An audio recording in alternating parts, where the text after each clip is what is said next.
Welcome to Comics First Top 5, where we're counting down our top 5 things on any interesting subject, really. I'm Andrew, and Marvel's Netflix series has been better than ever lately, and with the release of both Luke Cage and Jessica Jones Season 2, we've gotten some really solid entries. I hope you guys are all caught up though, because I'm going to have some spoilers for you today, but don't worry, before each entry, I'll make sure to include a spoiler warning.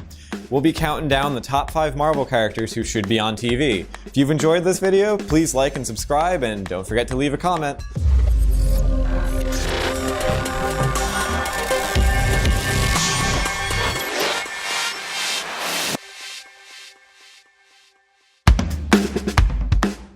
First up, Barricuda.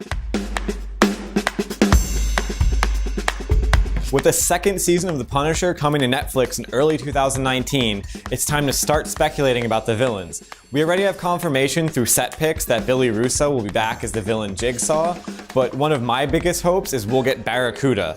He was one of my favorite Punisher villains, and he's a huge guy. He pushed Frank to his absolute limits.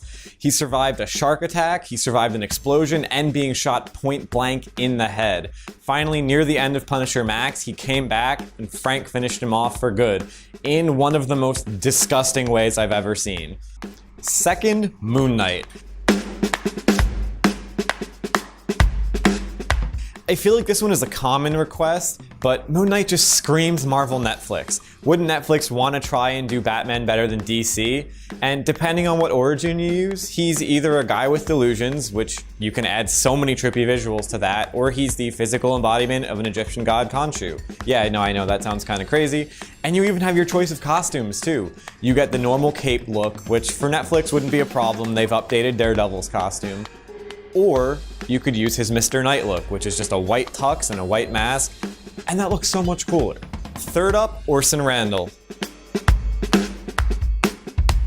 Spoilers incoming though for season 2 of Luke Cage, guys, so cover your ears, skip ahead, whatever it is you do.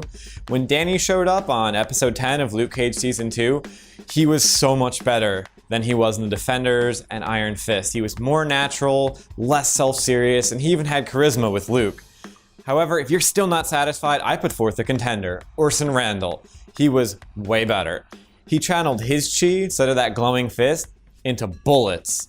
And while comics version was in World War I figure Netflix can find a way to update him into the modern day. Come on Netflix, give us chi bullets instead of Danny. Next up, Bullseye.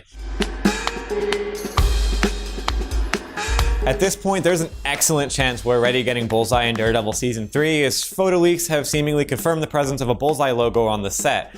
I mean, could be something, could be nothing. But given that we haven't seen Daredevil's arch nemesis show up yet, it's definitely a crime. Bullseye's comics books costume with the hood and everything doesn't vibe well with the small screen, but they fixed up Bushmaster for Luke Cage Season 2, I think we're in good hands. And lastly, Taskmaster. I'm gonna be honest, I pretty much just made this list so I can include Tasky. He's got my favorite power set of almost any villain in comics.